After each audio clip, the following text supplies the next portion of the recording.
Buenas tardes, bienvenidos a esta nueva edición de nuestro programa de Simple Qué. Hoy hemos traído a una persona, por decirlo de alguna manera, muy prolífica, con mucha trayectoria política. Es profesor y catedrático de Filosofía Política en la Universidad Complutense. Para mí un placer porque me tocó, entre comillas, y en el buen sentido, sufrirlo como profesor. Él es Agapito Maestre. Buenas tardes, Agapito. Hola, buenas tardes, tal? Santiago. ¿Qué ¿Cómo tal? estás? Muy bien. Bueno, pues la verdad es que hay una infinidad de temas de la actualidad política que me gustaría comentar contigo, Agapito, y por empezar de alguna manera, de una forma muy superficial. Yo sé que, o por algunos eres conocido como discípulo o al menos alumno aventajado del filósofo alemán Habermas.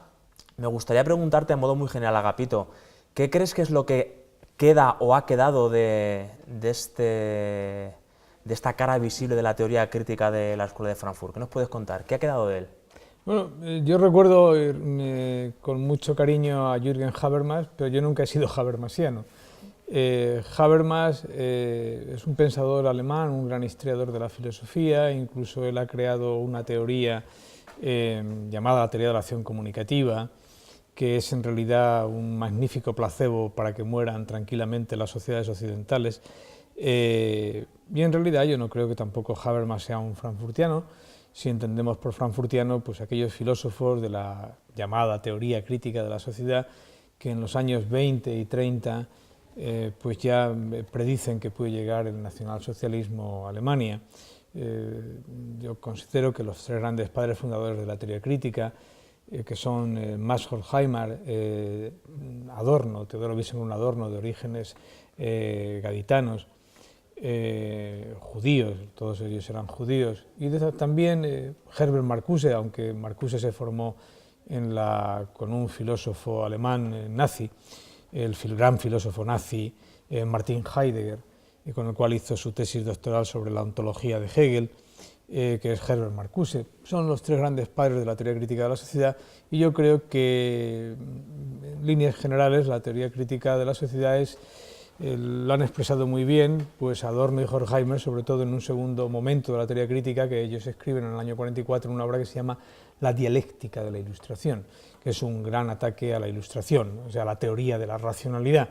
Que incluso Adorno llega a decir que bueno, no hay posibilidad de construir una gran teoría de la racionalidad, sino más bien todo lo que se puede hacer es una dialéctica negativa, o sea, negar el pensamiento. Son grandes pensadores de corte pesimista, críticos con la teoría de la racionalidad que crea la ilustración, que es precisamente con aquello, es decir, son filósofos que han estado muy influidos por el pesimismo de Schopenhauer y por el saber jovial y crítico de Nietzsche, que es exactamente todo aquello que critica el propio Habermas. Perdonen que me enrolle mucho con esto, pero como me has puesto como frankfurtiano, pues entonces, entonces Habermas es un filósofo importante porque bueno, pues fue ayudante de Adorno en algún momento, y hubo una polémica extraordinaria en la filosofía alemana en los años finales de los 60, en el 68, que fue la disputa del positivismo en la sociología alemana, que por un lado estaban los filósofos analíticos como Popper,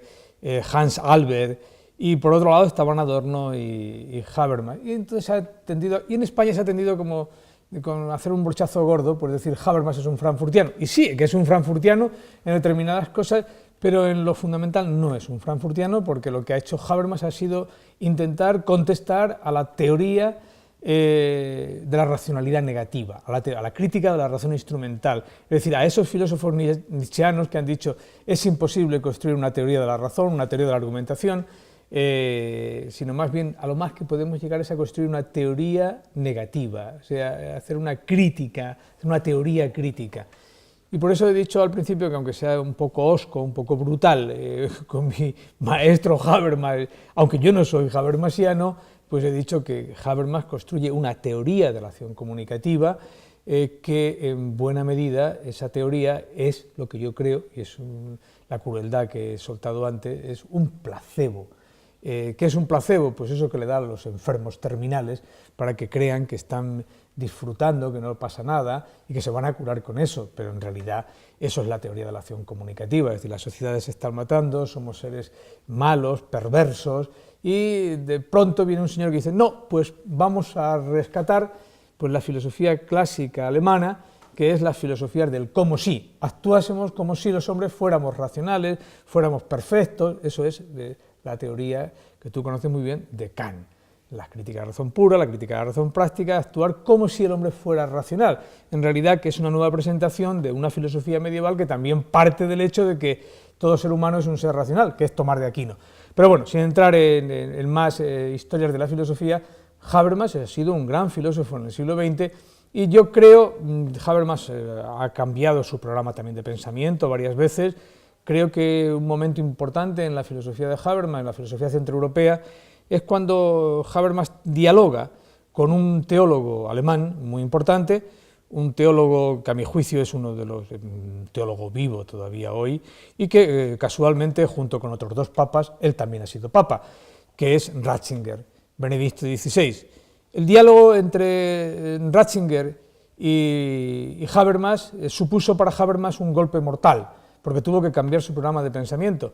Porque Ratzinger le dice, bueno, la teoría ideal de diálogo es construyamos, es muy sencillo, para que nos entienda todo el mundo, es que cuando nosotros hablamos, cuando emitimos el primer acto de habla, ya queremos con ello que estamos comunicando, estamos comprendiéndonos.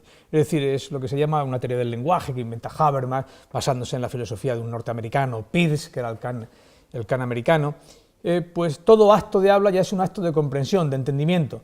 Y bueno, cualquiera que sepa un poco también de filosofía sabe que todo acto de habla es eso y también un acto de perversión.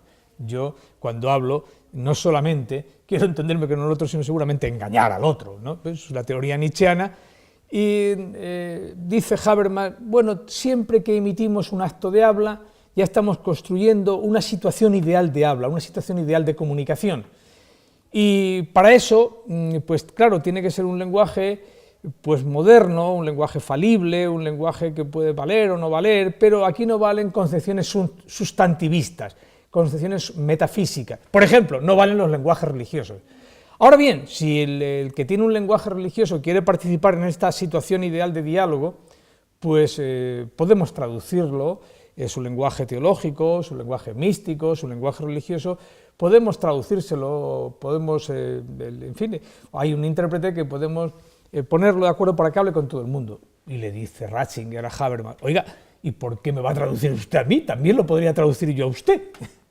Esta simple observación que le hace Ratzinger en unos diálogos con Habermas, pues supuso para Habermas, se lo tomó en serio, y es cuando él empieza a considerar la religión en su programa de pensamiento. Y entonces cambia ahí mucho su programa de pensamiento a partir de los años 90, ¿no?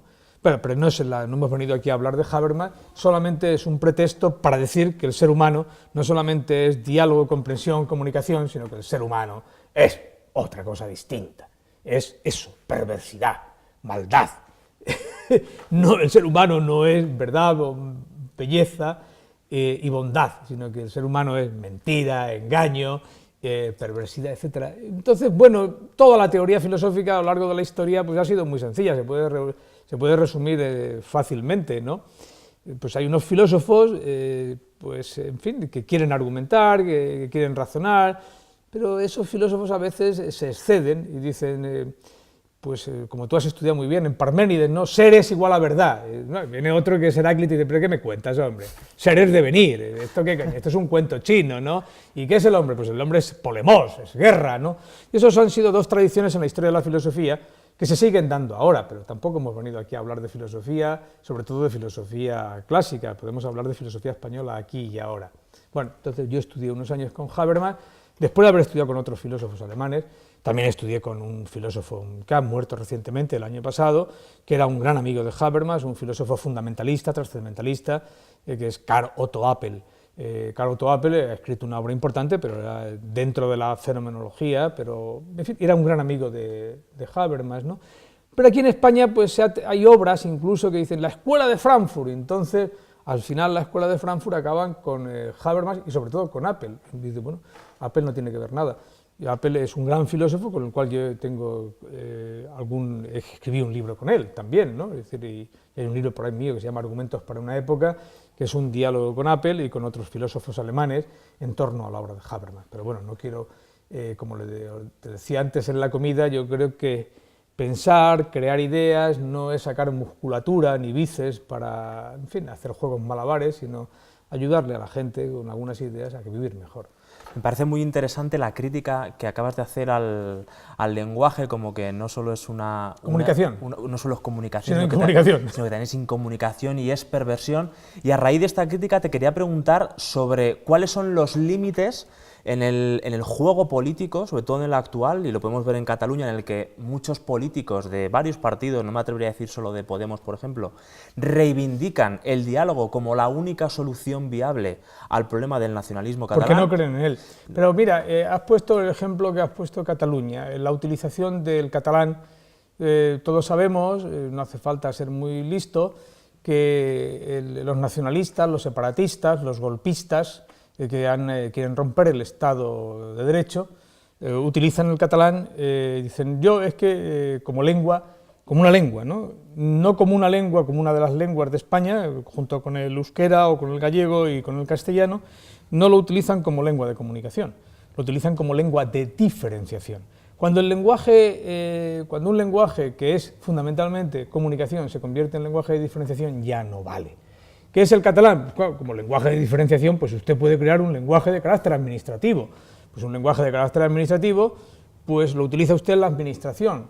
Para que veamos la barbaridad que han conseguido los nacionalistas en estos últimos 40 años, pues es terrible. Uno viaja por Cataluña y entonces viaja por las Ramblas, o pasea por las Ramblas, o por cualquier sitio, o antes de entrar en la Universidad Central, pues pasea por allí y pasa a un bar y deme un café, deme un pincho de tortilla y todo el mundo habla en español, todo el mundo habla en castellano.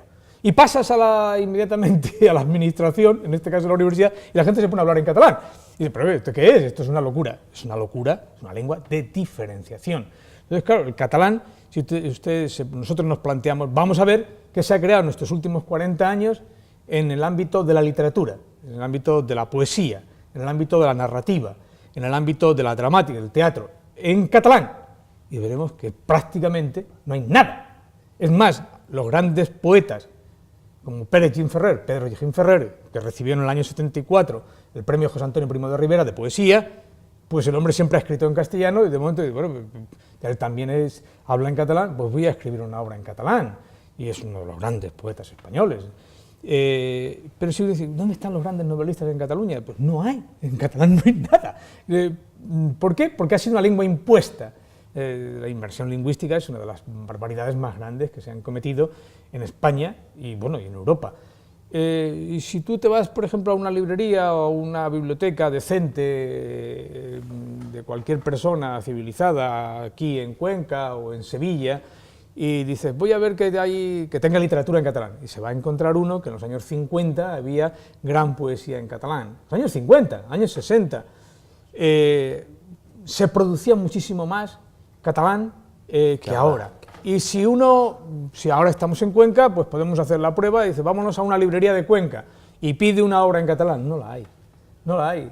Claro, se está encargando la lengua catalana, la lengua de diferenciación. Luego después ya las perversiones que se han cometido, por ejemplo, ya no digo cómo han querido convertir la lengua en algo expansionista, en una lengua de diferenciación, han dicho, pues el valenciano pues también es catalán, lo que se habla en Mallorca también es catalán.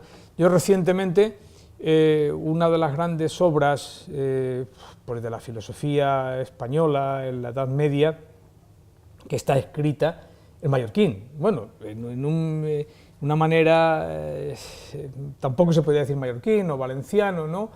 De un gran filósofo que nació en Mallorca, ¿no? Pueden descubrirlo, escribió obras maravillosas, ¿no? Nuestros espectadores. Entonces, hubo un congreso de literatura, de filología catalana, y dijeron, no, esto está escrito en catalán, y ahí se presentaron 400 filólogos. ¿Quién ha dicho que esta obra esté en catalán? Ya te diré quién es el autor, quién es la obra, a qué obra me refiero. Y entonces ningún filólogo dijo, esto no es catalán, oigan, ustedes, esto no es. Y esto pasa por ser la obra fundamental en catalán de la Edad Media, que existe un centro que tiene en Cultural, la Generalidad de Cataluña, en Madrid, ahí al lado del Círculo de Bellas Artes, que se llama Blanquerna. ¿Quién escribió Blanquerna?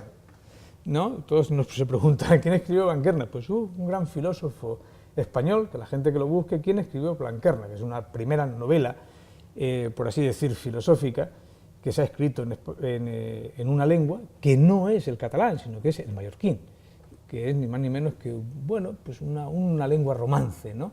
Bueno, pues esto es lo que exhiben, por ejemplo, los nacionalistas como la gran obra en Cataluña. Es decir, han utilizado la lengua, que es un hecho, en principio, y esto sí considero que es una reflexión importante para cualquiera de nosotros, la lengua es fundamentalmente un hecho natural. Tanto es así que cuando uno se oye en un magnetofón, dice, ese no soy yo. Claro, lo importante es convertir un hecho natural en un hecho cultural. Claro, cuando la lengua queda reducida a mera naturalidad, pues es el primitivismo. Entonces, la lengua es un hecho cultural. Por eso el castellano siempre fue, el español, una lengua de comunicación. Nunca fue una lengua de diferenciación. O sea, cuando los españoles, lo que llamaríamos hoy la sociedad civil, o la gente, en fin, va a América, o los curas españoles van a América, da igual qué orden, pues enseñan la Biblia, el Antiguo y el Nuevo Testamento, en castellano, y el que no quiere aprender castellano, pues ellos aprenden el náhuatl o el quiché o cualquier otra lengua. Son lenguas de comunicación. O sea, el castellano, por eso, es una cosa de las más grandiosas que tiene nuestra lengua. Nebrija lo vio muy bien, pues es una lengua básicamente de comunicación, es una lengua sencilla, una lengua que uno coge hoy a Gonzalo de Berceo, o aquí mismo, donde venimos, de Alarcón, que era don Juan Manuel, y entonces, pues lo mismo que se escribía en el siglo X, XI, en el XIV lo entendemos hoy. Bueno, entonces, perdona que me haya extendido sobre la lengua de diferenciación, la lengua como diferenciación, como la lengua de comunicación. Entonces, cuando la lengua es reducida, la lengua que es un hecho cultural, es estrictamente cultural, se reduce solamente a su elemento natural, a su elemento biológico, eso es la mayor perversión que se puede llevar a cabo en un país, en una historia, ¿no? Me gustaría, Agapito, iba a decir utilizar uno de tus libros, pero no solo, porque hay una idea que más o menos trabajas y dibujas en varias de tus obras, y concretamente en la de El vértigo de la democracia, que es un compendio de artículos que haces a raíz de las elecciones en España del 95 y del 96, me llamó muchísimo la atención que en lo que a la hora de describir los fenómenos se refiere, haces una descripción demasiado exacta y demasiado igualitaria a la descripción que a partir de 2007 con la crisis actual se hizo. De hecho, utilizas críticas y palabras que hoy en día han recogido otros partidos y la han utilizado para criticar una situación política actual. Me refiero tecnocracia, que la política se han agotado sus ideas, que hay una escasez de imaginación política, que los políticos se dedican única y exclusivamente a criticarse unos a otros con ataques meramente ad hominem. Entonces, la pregunta que te quería hacer, Agapito, es, ¿está España condenada a repetirse como parece? Porque desde el 96 hasta hoy, 2018, 2018 parece, al menos fenoménicamente, que la situación es exactamente la misma. Bueno, esta obra que te refieres tiene mucho interés porque yo luego he repetido ese tipo de análisis en otras dos obras que saqué en el año 2015, una obra dedicada a Podemos y otra obra dedicada a Ciudadanos.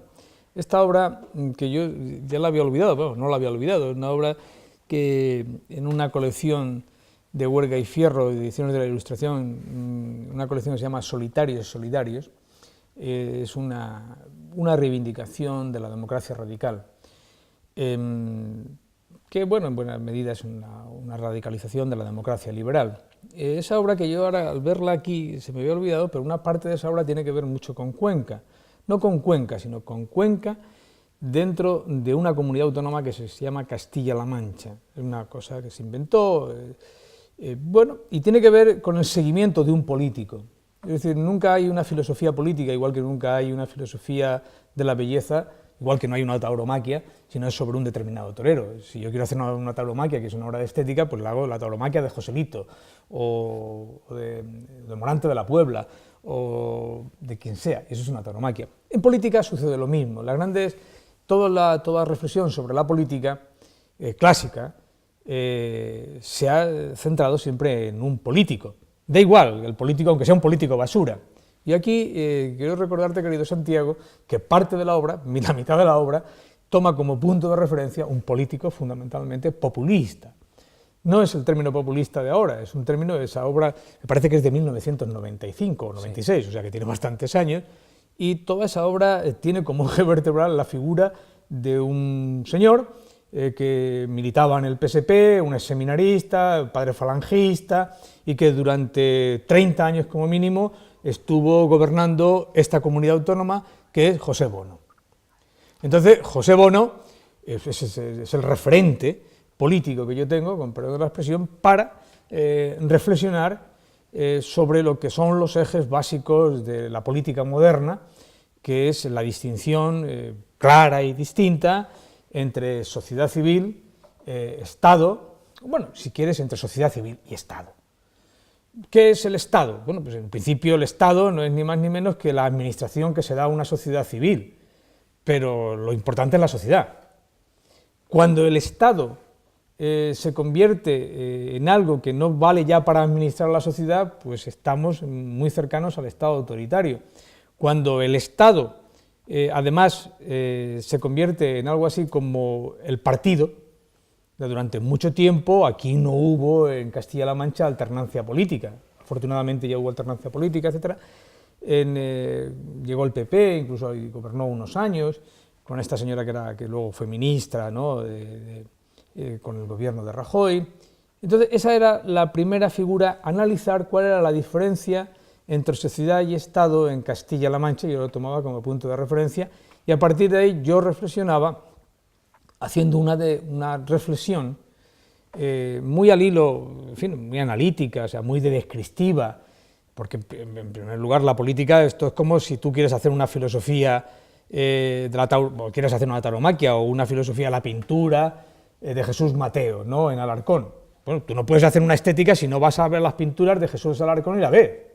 Si no la ves, ¿qué me están contando? Primero tienes que verla. Entonces tú harás un análisis pues, de lo que hay allí, ¿no? Pues un análisis primero descriptivo, o sea, en la medida que tú puedas hacerlo, pues distanciándote de todas las prejuicios, ideologías y tal.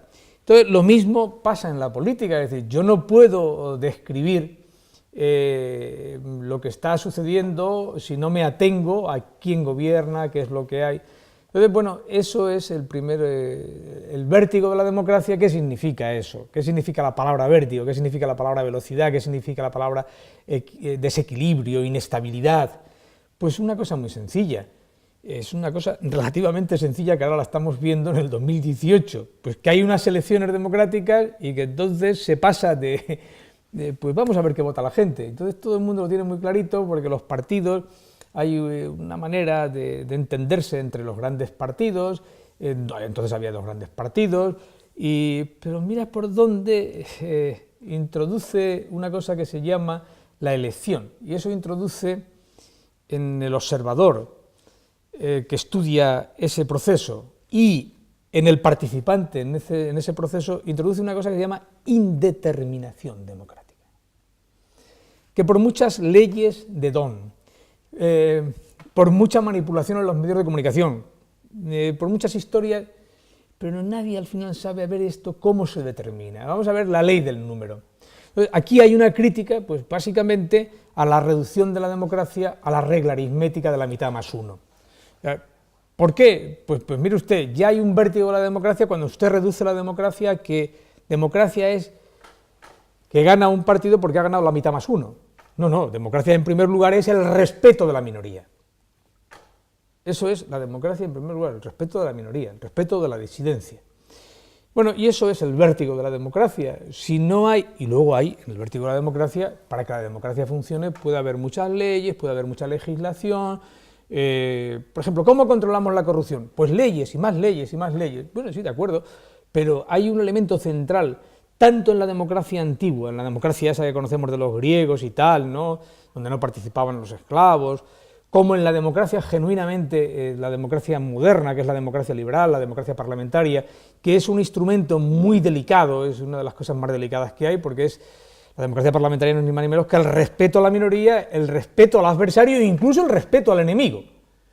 Y sobre todo de incorporarlo a la claro, actividad propia política. Sí, no, que tiene que estar ahí. Claro, eso es muy difícil de encontrar, pero hay un elemento central, tanto en la democracia antigua como en la democracia moderna, que es clave, que si no lo entendemos, no hay posibilidad de democracia, y se llama autolimitación. Es decir, un político, si no se autolimita, es como si yo voy a una reunión de 4 amigos y solo quiero hablar yo. Bueno, descansa un rato, hijo, que hay otros que tienen que hablar, ¿no? Pues si yo ahora sigo hablando y no te dejo que tú me preguntes, pues mira, Pito, autolimítate, hombre, un ratito, así que me autolimito. Pero eso básicamente, no hay democracia si no hay autolimitación política, en el ejercicio del poder, en todo. Si uno llega y dice, no, como yo he ganado las elecciones, tomo el Estado, y entonces defino al Estado a través del partido. En buena medida este ha sido el gran problema que ha tenido España en distintas comunidades autónomas, y cuando ha llegado un partido en el poder, por ahí tenemos el ejemplo, en fin, que es casi un arquetipo, casi pues, es el paradigma del partido que está gobernando eternamente ahí, y tú dices, oiga, la Junta de Andalucía, ¿qué es la Junta de Andalucía? Pues lo que dice el Partido Socialista. Ahora tú dices, ¿cómo que lo que dice el Partido? Sí, porque lleva 30 años, 36 años gobernando. Y tú dices, bueno, es que además los políticos han puesto a los que el Estado se compone de políticos y de administrativos, o sea, de gente que gestiona. Claro, cuando los políticos ponen a los administrativos, dicen, no, en este caso es que no solamente los ponen, es que son ellos mismos, ¿no? Entonces, desmontar eso es muy difícil. Y eso es la esencia, en buena medida, yo creo que el análisis político occidental, y sobre todo después, más aún hoy, después de la caída del muro de Berlín, pues es algo que algunos filósofos políticos venían vislumbrando después de la Segunda Guerra Mundial. Lo que se está jugando aquí ya no es tanto democracia o autoritarismo, sino democracia y totalitarismo o totalitarismo. Es decir, no se puede analizar qué sea la democracia si no sabemos qué es el totalitarismo. Y hay una fórmula muy sencilla. ¿Qué es el totalitarismo? ¿Qué es una tendencia totalitaria donde el individuo no existe? Pues es una cosa relativamente sencilla de entender. Cuando el saber, es decir, el conocimiento, es decir, la sabiduría, es igual al derecho, se identifica con el derecho y es igual al poder, eso es una sociedad totalitaria. ¿Qué es una sociedad democrática? Pues donde hay una diferencia radical entre el saber, el poder y el derecho. O sea, son fórmulas, son esferas de la vida humana que funcionan autónomamente. Una cosa es, bueno, pues mire usted puede tener una sabiduría más o menos bien en el mundo de la ciencia, tal, pero eso lo podrá exhibir en público. Pero claro, usted no podrá decir que al final solo es saber aquello que es reconocido por el poder y que además lo hace en fórmulas jurídicas. Claro, así está el país, que podemos encontrarnos. Entonces dice, bueno, pues mire usted, hay un artista que ha funcionado al margen del poder y al margen del derecho. ¿Cómo que al margen del derecho? Pues sí, pues se ha colado. ¿Cómo que se ha colado? Sí, había una iglesia por ahí, había un obispo, le dijo, pues vaya usted a pintar allí, a lo mejor hace usted algo, ¿no? Bueno, en cuanto me refiero a las pinturas de Jesús Mateo. Pues el hombre pues pinta allí, es un artista, ¿entiende? Más o menos libremente, ayudado por otros hombres, pues aquí de Cuenca, pues Jesús y tal, ¿no? Gente que dice, bueno, vamos a dar 300 euros, entonces eran pesetas, pues hace la obra, ¿no? Empieza a hacer su obra y tal, ¿al margen de qué? Al margen de la institución jurídica. Bueno, evidentemente hay unos mínimos, esto es propiedad de la iglesia, de quien sea, y le cedemos a usted para que pinte, ¿no? Ahora, tú imagínate si le dicen, oiga, Jesús Mateo, usted va a entrar ahí y va a pintar esto que yo le digo, o, peor, usted pinta esto y yo digo que eso es muy buena pintura, soy el poderoso, y además lo voy a dejar certificado diciendo, esto es la obra artística, el patrimonio de la humanidad, Alarcón, y además firmado el presidente de la comunidad autónoma, el alcalde y tal. No, tiene que haber ahí una diferencia clave, ¿no?, entre el artista, el que hace el mundo del sabio, del pintor, de lo que sea, tiene que estar separado del Estado, ¿no? Es difícil, esto es muy difícil porque, claro, el Estado en España ha crecido mucho y siempre el Estado en España ha tenido mucha fuerza y la sociedad civil muy poca. A veces ha tenido la sociedad civil mucha fuerza. Cuando hablo de sociedad civil, pues, bueno, ¿qué es América? Pues mira, lo que hicieron los que se fueron de aquí, ¿no? Hay un filósofo que tú conoces bien y que has leído y que es muy interesante, ¿no? Y hay una fórmula muy sencilla, dice, en España lo que no ha hecho el pueblo no lo ha hecho nadie. ¿Qué significa eso? Pues sí, lo ha hecho contra el Estado. Déjame recoger esto último que dices porque me ha parecido súper curioso que también otra idea de tus libros es que sitúas por encima del grupo que forman los políticos profesionales que llamas a la propia ciudadanía. Los sitúas con una actitud democrática o, por decirlo de otra forma, ilustrada, que está por encima de los políticos, cuando muchas veces lo que se le recrimina es que, o lo que se recrimina socialmente es que la sociedad española en este caso tiene un problema en los políticos porque son un reflejo de la propia sociedad. Y tú, sin embargo, parece, o al menos a mí me lo ha parecido, que planteas lo contrario, que de alguna manera la sociedad está por encima. ¿Qué quieres decir con esto? Bueno, hay un análisis en la política que es muy sencillo y muy vulgar, ¿no? Que es decir, bueno, pues los políticos que tenemos son un reflejo de la sociedad. Y eso es verdad hasta cierto punto, ¿no? Pues sí, hay políticos que, pues, ¿de dónde se extraen los políticos, no? El problema está, pues son un reflejo de la sociedad. Pero, ¿qué mecanismos sociales tenemos si entendemos por un Estado liberal? Pues un conjunto de ciudadanos que se reúne y se da un órgano de administración que le llamamos el Estado. ¿Cuáles son los mecanismos de control de los políticos? Bueno, pues en un sistema de partidos pluripartidistas, pues unos partidos se controlan a otros, ¿no? Pero ¿de dónde extrae la energía el ciudadano? ¿Cuáles son los modelos para extraer una energía democrática? Es decir, ¿dónde uno puede disentir? ¿De dónde extrae eso? Porque, claro, en sociedades como las que vivimos, bueno, en muchas sociedades, en esta sociedad, pues claro que hay pluralidad de partidos, pluralidad de medios de comunicación, y uno empieza a preguntarse ¿dónde tenemos mecanismos, el individuo, dónde tiene mecanismos para formarse? Entonces, ¿dónde se forma la opinión pública política? Bueno, pues los partidos cada uno trata de formarla como puede, más que formarla, de formarla. Es decir, lo que hace es ideología, lo que hace es engaño, lo que hace es mentira. Entonces, ¿cuáles son los mecanismos de defensa que tiene el individuo? Bueno, pues el primer mecanismo de defensa de una democracia pues, es ir a votar. Entonces, tú votas distintas opciones, claro.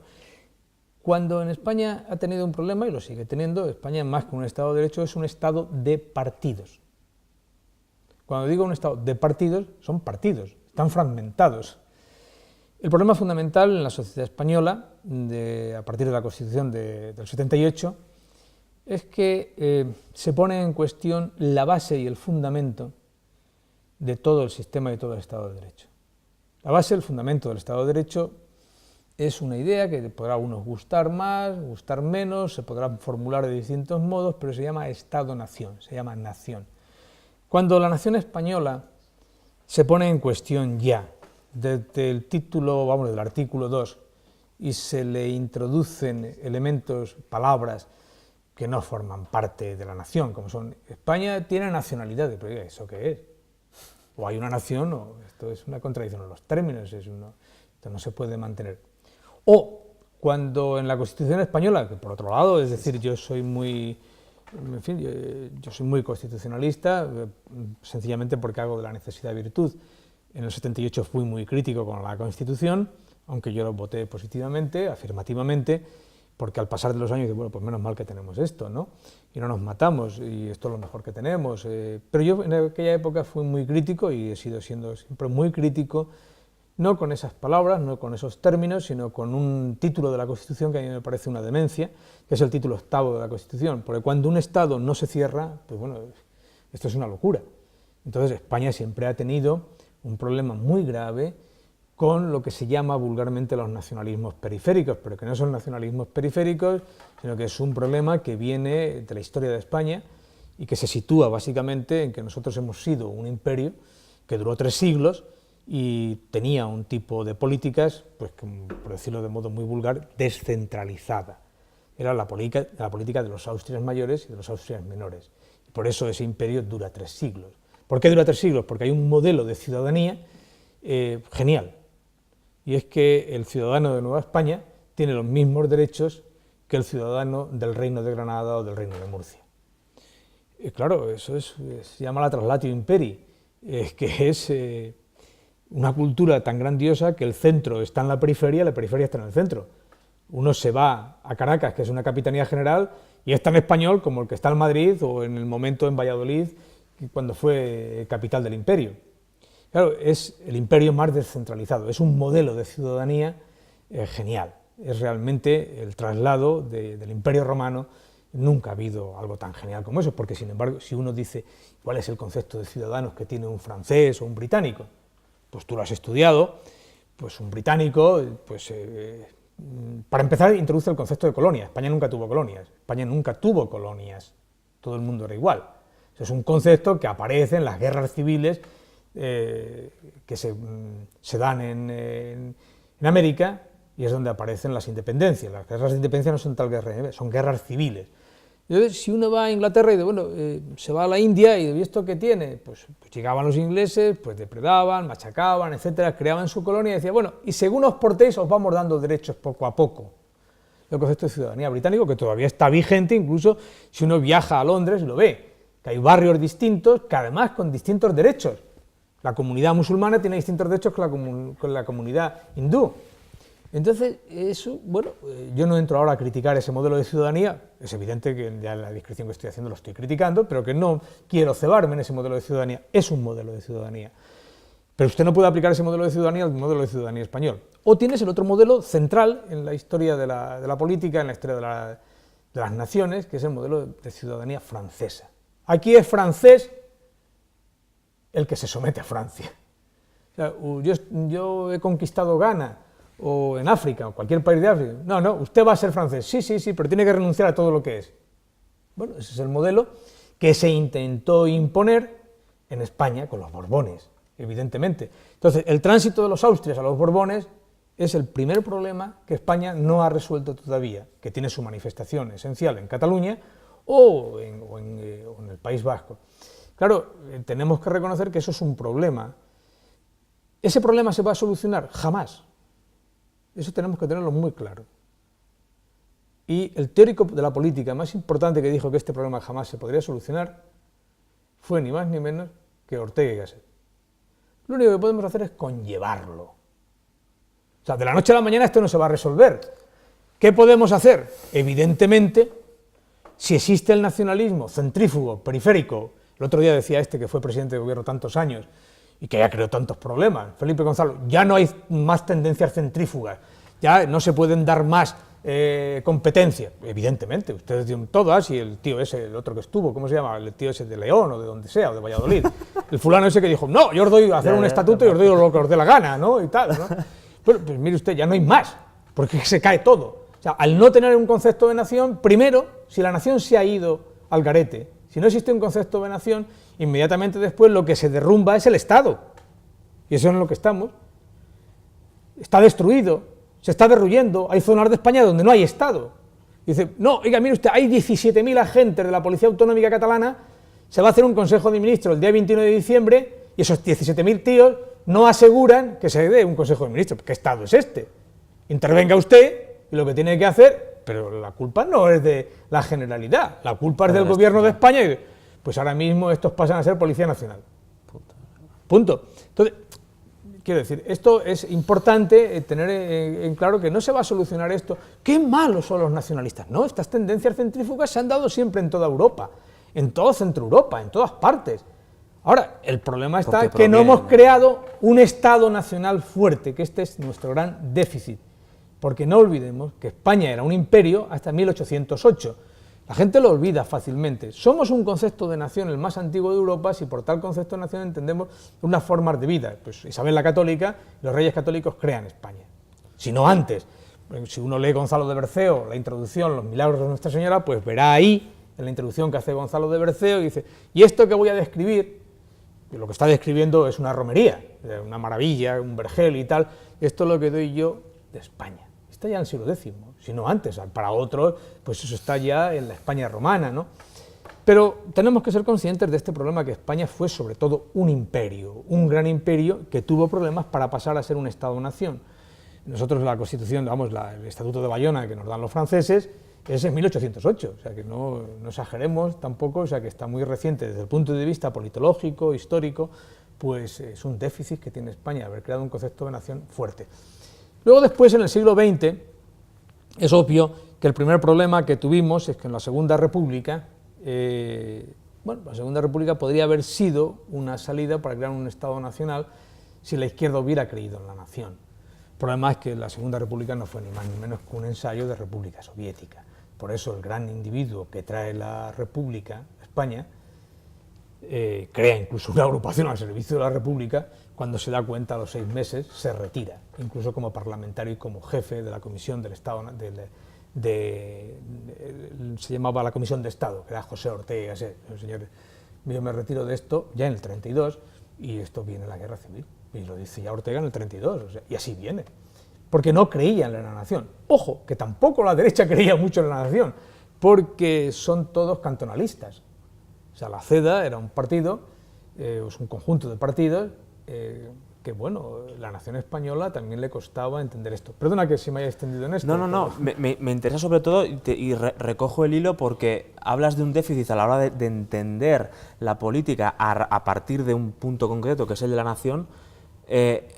¿No crees, y si me equivoco me corriges, Agapito, que la ideología alemana a la hora de entender qué es un Estado, y me estoy refiriendo a Fichte, se ha filtrado y nos ha ganado, y de ahí que los independentismos reclamen una nación en base a esos fundamentos alemanes? No, yo no creo que ni llegan a eso, es decir, bueno, las influencias que puede tener el pensamiento alemán en España, bueno, eso es una cuestión que tampoco es para que nos escandalicemos y quién va a ganar, y que Fichte tiene una idea de política que es maravillosa, que es muy realista, por otro lado. No, yo no creo. Luego los nacionalismos periféricos españoles son brutales, son nacionalismos basados siempre en el tabú del incesto con la tierra, es decir, en el amar tanto la tierra que se quiere copular con ella, y luego el otro fundamento que tiene el nacionalismo periférico es muy brutal, que es la lengua como factor de diferenciación, y eso ya está criticado. Por ejemplo, pues Unamuno nos decía, pues mire usted, el euskera pues es una lengua que está hecha para desaparecer, y si eso se mantiene, y afortunadamente que desaparezca y mantengamos lo más importante de esa lengua y estudiémosla, ¿no? Pero porque no es una lengua de comunicación, y lo que se ha creado con el euskera es una lengua como el esperanto, o sea, el batúa que le llaman, ¿no? Yo creo que el nacionalismo periférico, el nacionalismo catalán, o el nacionalismo vasco, el nacionalismo gallego, pues tiene unos elementos teóricos relevantes, pero el único, por ejemplo, el único nacionalista que yo le he dado importancia en Cataluña en el siglo XX, pues fue un hombre pues que tuvo que ir a Burgos para decir protéjame ustedes mis dineros, y era un hombre muy culto, y era un hombre que funda un partido político muy importante como es la Lliga, es Cambó.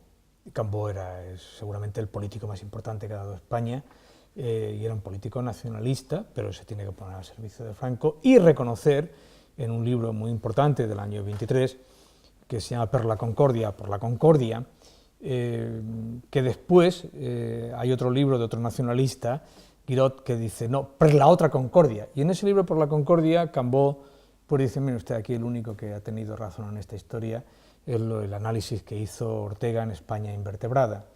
Esto no tiene, las tendencias separatistas, individualistas, pues no tienen solución si no es creando un Estado nacional importante, grande, y por eso él crea, la Lliga no es ni más ni menos que una, en fin, Cataluña, una Cataluña en Guet, es una Cataluña pequeña y una España grande. De algún modo sería por así decir, la españolización del nacionalismo, ¿no? Es la única manera. Y Cambó fue la gran... Cambó podía haber evitado la guerra civil si Cambó hubiera sido el gran presidente que tenía que haber elegido Alfonso XIII. No, lo eligió también, ojo, esto está sin estudiar, pero esto es la historia que pudo ser y no fue, pero es importante porque Cambó había sido el elegido por Alfonso XIII ya después de la dictadura de Primo, pero el hombre no aceptó la presidencia del gobierno en la monarquía porque se le descubre un cáncer de laringe y tiene que ir a operarse, ¿no? A Inglaterra, y está fuera de la política, por eso él no está en las Cortes de la Primera República hasta el año 32. Pero Cambó, que era un hombre muy inteligente, y era un político, pues por eso se pasa de Viva Cambó, después se pasó Viva Macía, Mori Cambó, ¿no? Porque son los bandazos que da el nacionalismo, todo esto en el caso catalán, En fin, cualquiera que conozca un poco la historia de España y la historia de Cataluña sabe que también esto surge con el movimiento obrero, qué significado tiene. Mira, el año 17, por ejemplo, 1917 es muy importante, se han cumplido 100 años, de lo mismo que está pasando ahora. En el año 1917 se crea, pues ahora como dicen estos, creamos un parlamento aparte, se creó en el 17. Se creó en el 17 y hubo 3 hechos extraordinarios, que fue la gran huelga general, la creación de unas cortes extraparlamentarias. ¿Y cómo se pudo reconducir aquello? Pues de la única manera, creando Estado y con lo que decía Hobbes. Hobbes, en fin, es el gran filósofo de la política que dice, para que haya Estado, pues tiene que haber, pues lo que vulgarmente conocemos por el palo. Es decir, la utilización de la violencia como monopolio legítimo del Estado. El uso legítimo de la violencia, ¿quién la tiene? El Estado. Cuando el uso legítimo de la violencia desaparece del Estado, pues tenemos lo que tenemos ahora en Cataluña. Pues carreteras cortadas 15 horas, o sea que, bueno, pues eso se ha vivido sistemáticamente en España desde el 19. Ojo, si no antes, hay una obra sensacional de Un invierno en Mallorca, de esa obra tan genial, que lo describe muy bien cuando ella viene, que va a Mallorca y pasa por Barcelona, ¿qué está pasando? Esas luchas, la idea esa de violencia en las calles, esto no es nuevo el nacionalismo catalán, ya lo conocemos. El problema es cómo reacciona el Estado central, cómo reacciona el gobierno central. Claro, aquí tenemos el gran fracaso de España, pues un fulano, que se llama, este que se fue, Rajoy, pues que vamos a aplicar el 155, pero ¿cómo lo va a aplicar usted? Nada, hombre, unos meses y ahora elecciones, un mes. Esto no es serio. Postureo. Esto no es postureo, es una cosa mucho más seria, ¿eh? Ojo, incluso dice, yo me largo, y se larga. Y entonces ahora nos tenemos, perdona que me pase de un sitio a otro, pero yo creo que comparado históricamente el momento de 2017 y 2018, comparado con 1917, estamos muchísimo peor, porque en 1917 había gente, igual que en el 34, en plena república, que supo utilizar el Estado, supo usar el monopolio legítimo de la violencia. Tampoco olvidemos que hubo un presidente de república encarcelado en Cataluña. Encarcelado, y no se sabe por qué. Fue una cosa extraña, etcétera, ¿no? Que fue don Manuel Azaña. Es decir, la historia, claro que se repite, pero se repite de modo, como decía el clásico, de la primera forma de hacer la historia pues es una cosa trágica, la segunda ya es en fin, de risa, melodramática. Es decir, ahora hay que conocer un poco, yo creo que los políticos españoles no conocen mucho la historia de España, es una desgracia, como otra cualquiera. ¿Tenemos los políticos que nos merecemos? Pues yo creo que no, es decir, yo creo que, hombre, depende cuál sea el estándar o el elemento de medida, la unidad de medida en la sociedad civil, en fin, pero yo creo, hay muy buenos políticos, pero ha habido muy buenos políticos, pero ojo, cuando yo critico a un político, y como yo muchísima gente, yo no creo que haya salida en España ni en ninguna parte del mundo sin políticos. Es decir, el político es el elemento central de la política. Eso se olvida fácilmente. Entonces, uno va a una librería y dice, quiero leer una historia de políticos. Entonces, pues no encuentras. Como en el mundo clásico, pues voy a leer a Alejandro, voy a leer a Napoleón, voy a leer... No encuentras, y le dice al libro, oiga, ¿no tiene usted aquí una cosa de político? Vaya usted a la sección de psiquiatría. Entonces, en la sección de psiquiatría, pues siempre tratan al político como un loco, un mentiroso, tal. De hecho, son los psiquiatras los que más escriben sobre los políticos, no sé si te has dado cuenta, Santiago. Los psiquiatras escriben, están locos, tal. Y ya si hay alguno que dice, bueno, hay un libro de sociología, de los partidos políticos, el liderazgo, hay líderes ahí, pues hay en sociología, puedes ver. Y dices, no, quiero ver ¿quién me habla de la filosofía del político?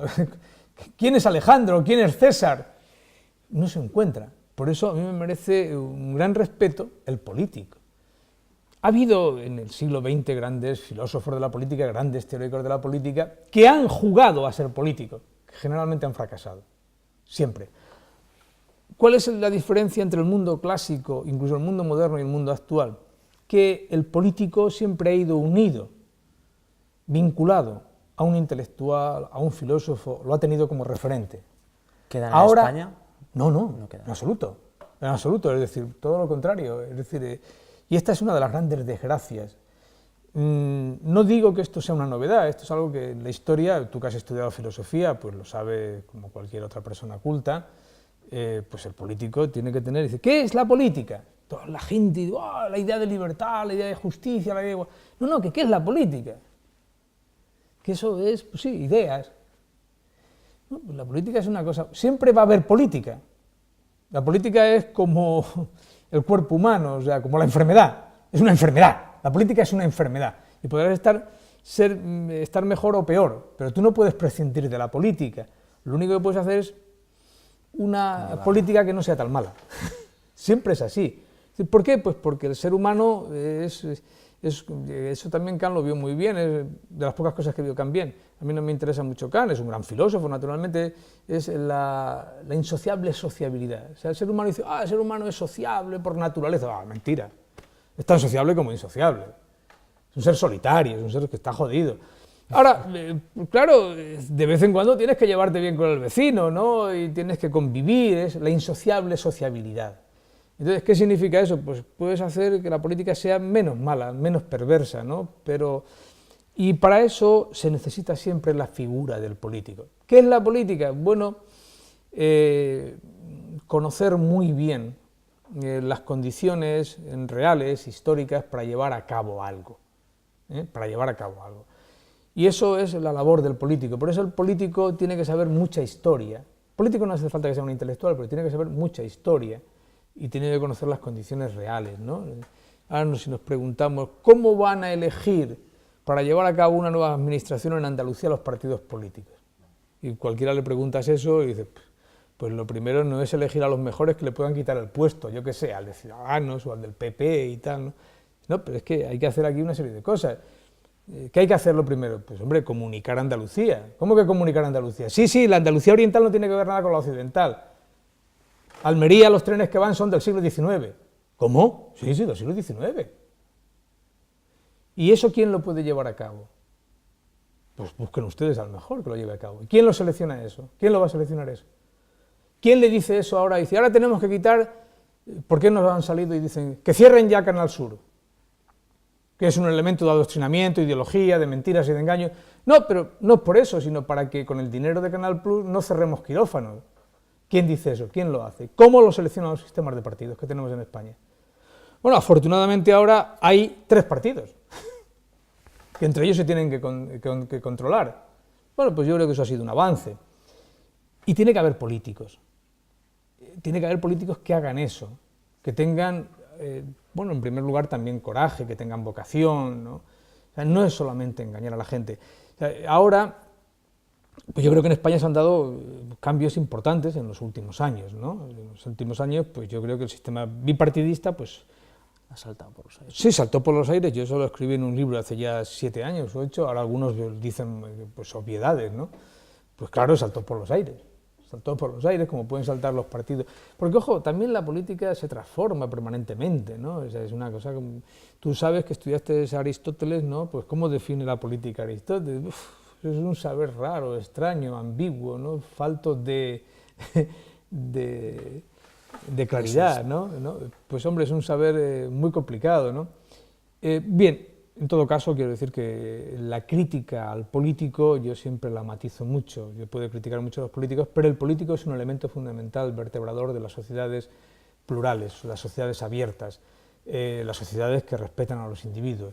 Fíjate que no he usado nunca la palabra democracia, porque la palabra democracia, si la palabra democracia es simplemente pues una regla aritmética que gana la mitad más uno, eso no es democracia, eso es una regla aritmética, eso es lo que Ortega ya en el año 17 llamó la democracia morbosa, que es lo que tenemos por todas partes, es una enfermedad. Me vas a permitir, sin salirnos del ámbito nacional, cambiarte un poco de tercio, Agapito, y es, creo, si no me equivoco, hace unos poquitos años, en el 2016, escribiste otro libro a tenor más o menos del auge que pudo sufrir Ciudadanos en las últimas elecciones en Cataluña, y de alguna manera parece observarse una especie de paralelismo de que en cuanto encontramos una crisis política y económica, hay partidos que tienen un boom extraordinario, y me refiero a Ciudadanos, me refiero a Podemos también, que lo tuvo en su momento, aunque ahora estén estancados, incluso de capa caída, y ahora en las últimas elecciones andaluzas tenemos a Vox. ¿Este boom o este auge responde a una misma casuística? No. ¿O por el contrario No. crees que responde a cosas diferentes? ¿Qué nos puedes decir de esto? Bueno, en el caso de Ciudadanos, yo el análisis que hice de Ciudadanos es muy sencillo, es complicado porque fue el seguimiento de Ciudadanos durante una serie de años y entonces todos mis ensayos están fechados en dónde están publicados y en qué día incluso, ¿no?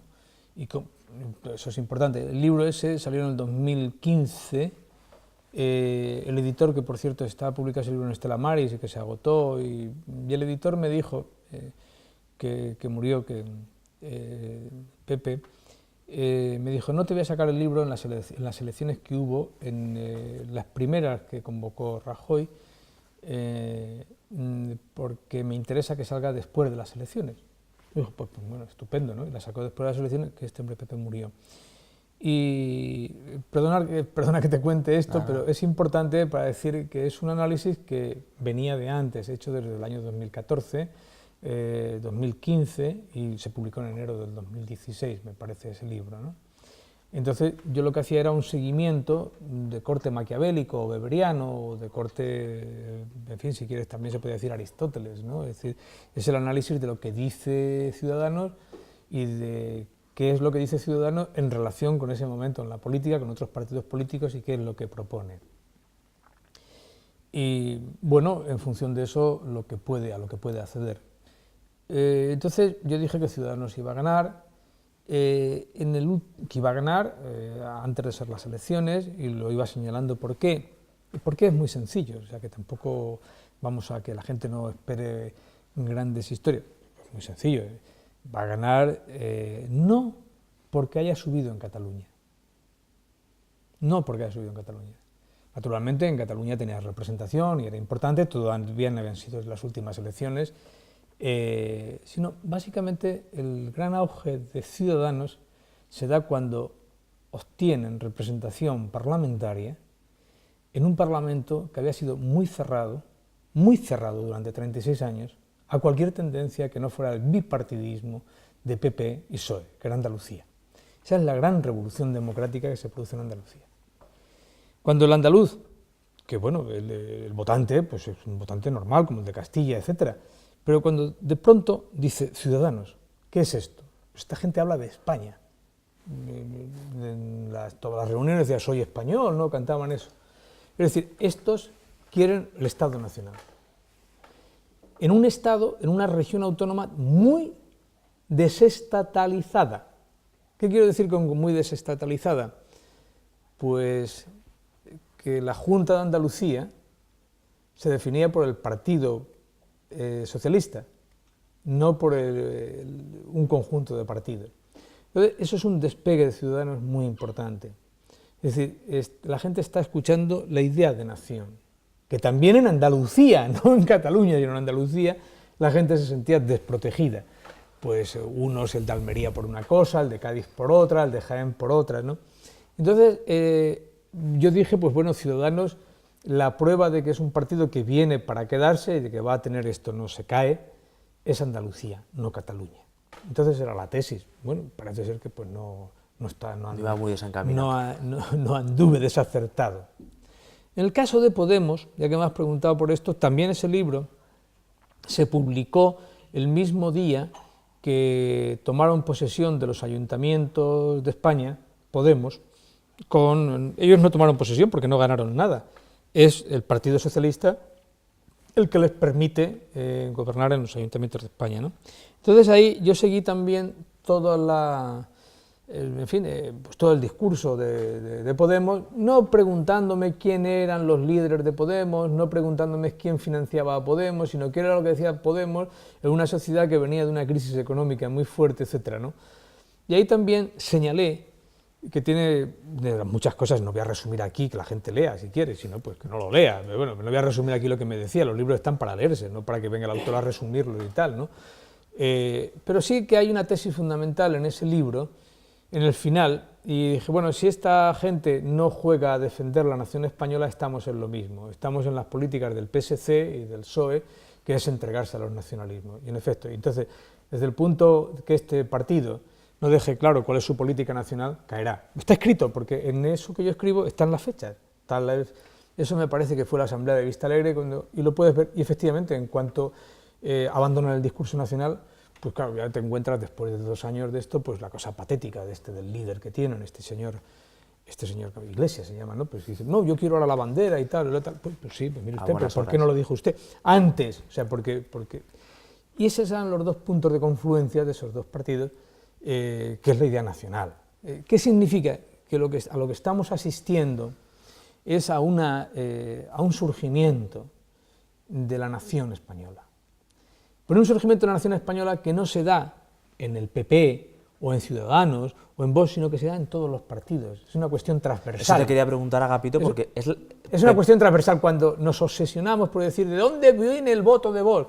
Ah, pues del PP, las tendencias reaccionarias. ¿De dónde viene el voto de Ciudadanos? Ah, de los socialistas. Es falso. O sea, el voto en estos momentos es libre, es independiente. Y entonces la gente lo que nota, y esto es una cosa muy importante, y ahora que has sacado ese libro, que se me había olvidado lo del vértigo, pues yo lo que noto, esto es una percepción, que trato de contrastarla, cuando digo científicamente, con mis observaciones, que todo el mundo se pueden compartir unos a otros, ¿no? Es lo que digo.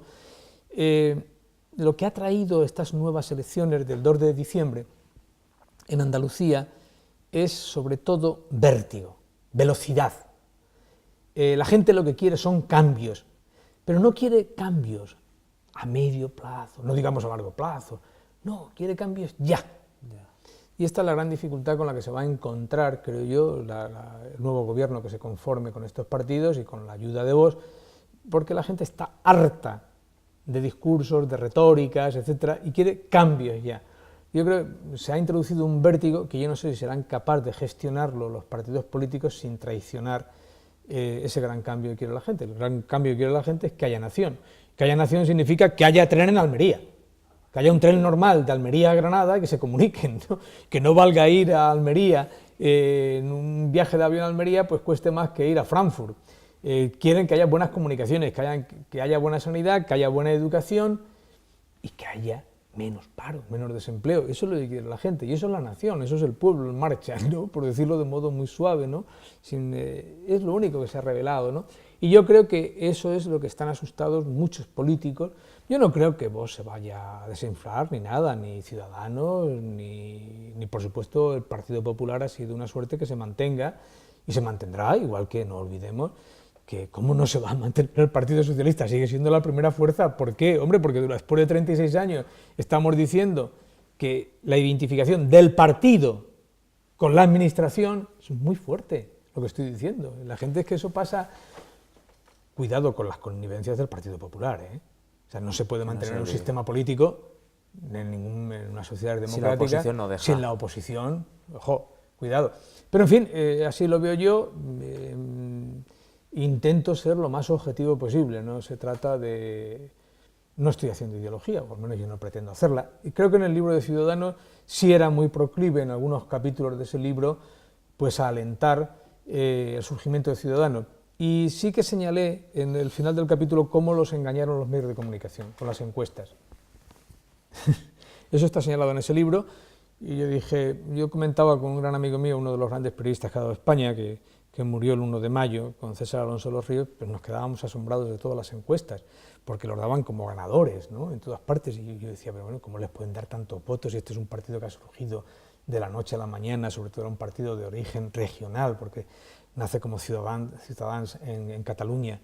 A mí me costaba mucho de dónde van a sacar una estructura tan grande y tal, y ahí sí que influyeron mucho estas nuevas cadenas del Estado, o sea, de concesiones que da el Estado, pues a la Sexta, Antena 3 y tal, que ya cada vez condicionan menos las cosas. Y ahí sí que creo que los de Ciudadanos fueron engañados, porque se daban como vencedores por mucho antes de tiempo. Al respecto también de estos 3 partidos, se supone, de la derecha, que habría mucho que matizar aquí con esto de las derechas, ¿en qué medida la manera o los presupuestos bajo los cuales defienden la nación española puede modificar el tipo de políticas que hacen? Quiero decir, Ciudadanos, por ejemplo, entiende España no sé si al mismo nivel o incluso dentro de Europa, diluyéndola en Europa, me atrevería a decir. Y sin embargo, Vox no está tan claro esa connivencia con Europa. Vamos a ver, ¿Cómo modifica eso las políticas? No, lo importante aquí, en primer lugar, es que el discurso sobre la nación no se haga un discurso el día de fiesta y otro discurso el día laborable. Todos los partidos en el día de fiesta defienden el discurso nacional. En el día de fiesta, pues se celebra la Constitución, ¡uy!, somos los más constitucionalistas, ¿no?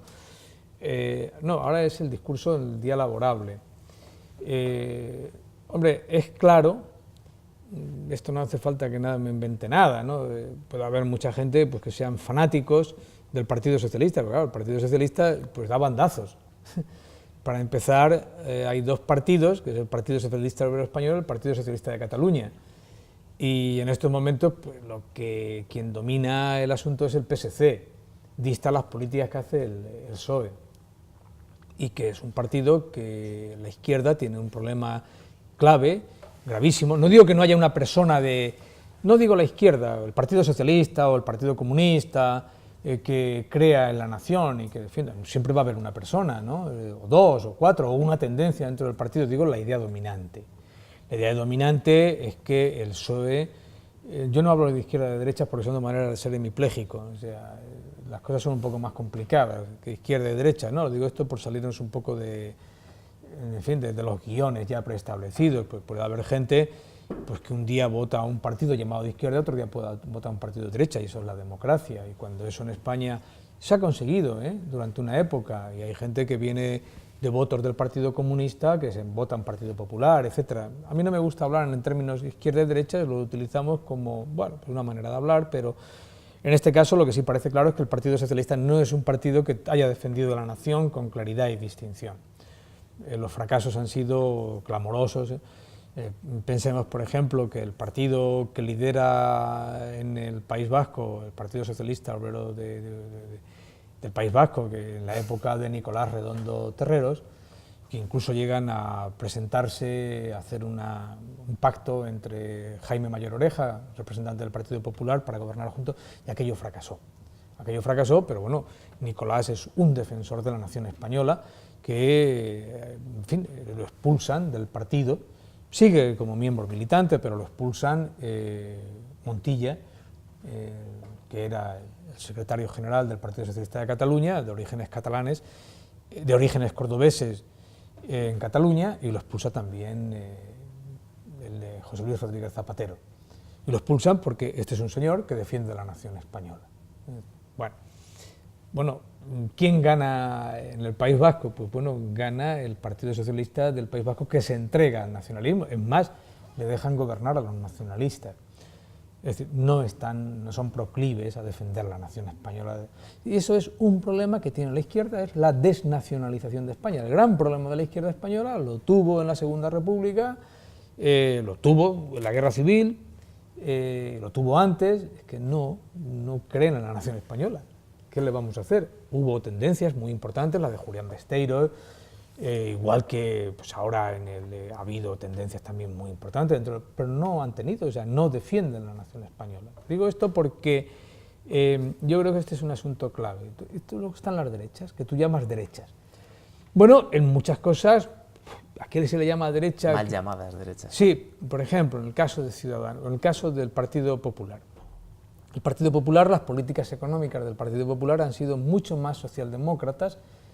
La política de impuestos del Partido Popular en la legislatura de las dos últimas legislaturas de Rajoy han sido mucho más duras que las políticas impositivas de los socialistas. O de Izquierda Unida también. O de Izquierda Unida, incluso en algunos casos, en políticas económicas. Y ahora vamos a un partido, te pongo un ejemplo, como el Partido Liberal Conservador, Vox.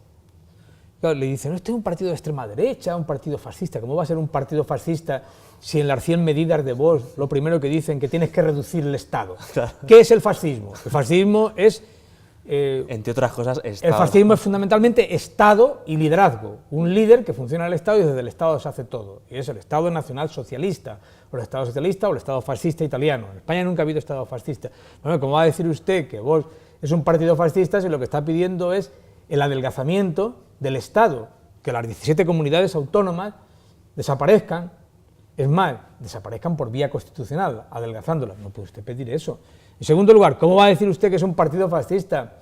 A un partido que está proponiendo retomar las libertades que hemos perdido los españoles, libertades fundamentales, libertades abstractas, libertades universales. Por ejemplo, primera libertad, que, en fin, Rajoy fue un desastre por no cargarse esa ley, por no abolir esa ley, que es la ley de memoria histórica. Pero ¿cómo va a imponer usted a un ser humano que hay varias interpretaciones de la guerra civil? Usted podrá decir que unos fueron buenos, otros fueron malos. Yo no entro ahora en eso, pero usted no puede imponer y una decir, memoria como historia. Sí, no digo que la memoria siempre es subjetiva, arbitraria, etcétera, eso de entrada, ¿no? Pero de entrada usted no puede decir en esa ley, hubo unos buenos y unos malos, se levantaron unos, y diga usted, ¿cómo va a imponer eso? Eso es cargarse la libertad de pensamiento, la libertad de argumentación, la libertad de cátedra, no, todo. Entonces vos dices, oiga, esta ley tiene que desaparecer, es que esto es una barbaridad. Leyes de género, pero oiga usted, pero ¿cómo me va a decir usted que la mujer el hombre no tiene la condición mínima en el derecho penal, es la presunción de inocencia? Pues Carmen Calvo estos días atrás... Casi... No Carmen Calvo, si te estoy diciendo todas las leyes, pero eso está recogido en la ley, es decir, si una mujer va a denunciar a un hombre y decir, me ha maltratado, bueno, lo primero que se hace es coger al hombre y llevarlo a la cárcel hasta 48 horas. Eso es una búsqueda de volver a retomar, no a reivindicar, sino a tener derechos que hemos perdido. Son derechos individuales, que son derechos universales. Y luego ya, bueno, podría seguir hablando, decir, ¿cómo se va a calificar a este partido de xenófobo? Aquí no hace falta argumentar, aquí no hace falta pensar, aquí solamente hace falta señalar. ¿Pero qué partido en España tiene un candidato negro? ¿Cómo le vaya a usted xenófobo si el candidato en Cataluña es un español que es negro? Pero no vaya usted xenófobo a esto. No hay que discutir, no hay que argumentar. ¿O cómo le va a decir usted que el candidato en Valencia, el partido de Vox, es xenófobo si presentan a un hispano iraquí? No sé si me explico, ya no hace falta argumentar. En fin, y así podríamos estar con medidas y más medidas. El Partido Liberal Conservador, que lo que quiere es recuperar, voy a tu pregunta, es decir, ¿cuál es la idea de nación que tiene Vox que se diferencia la del Partido Popular, que se diferencia la de Ciudadanos? Bueno, en primer lugar, todos quieren, parten de una tesis, en fin, que la Constitución tiene una base, que es la nación. Eso en otros partidos políticos se pone en duda. O sea, se está poniendo en duda, y esa es la diferencia entre unos y otros. Claro, posiciones coincidentes, pues muchas. No creo que tampoco la idea de Europa que tienen, esto ya sería entrar en cuestiones de detalles, ¿no?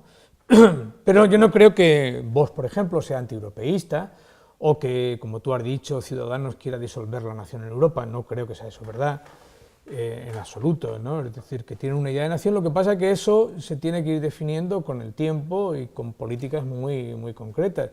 No olvidemos, como si tú le dices, oiga, es que no es un partido, yo qué sé, a Ciudadanos se le ha dicho de todo, ¿no?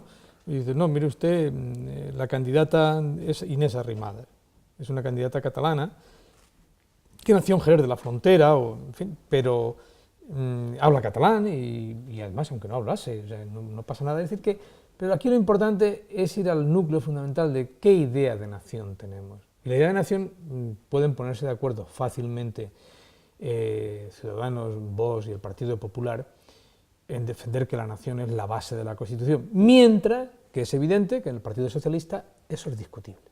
Es discutible porque el propio Partido Socialista está partido.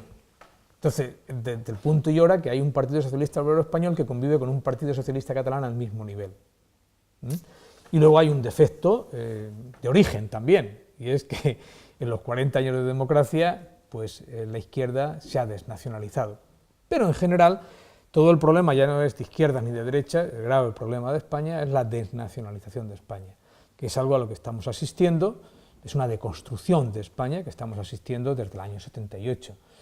Y lo vemos en que no hay, la cultura nacional no existe, la nación política cada vez existe menos, y es nuestro gran problema, que es el problema de 40 años, pero que tiene una tradición histórica que viene desde los Borbones.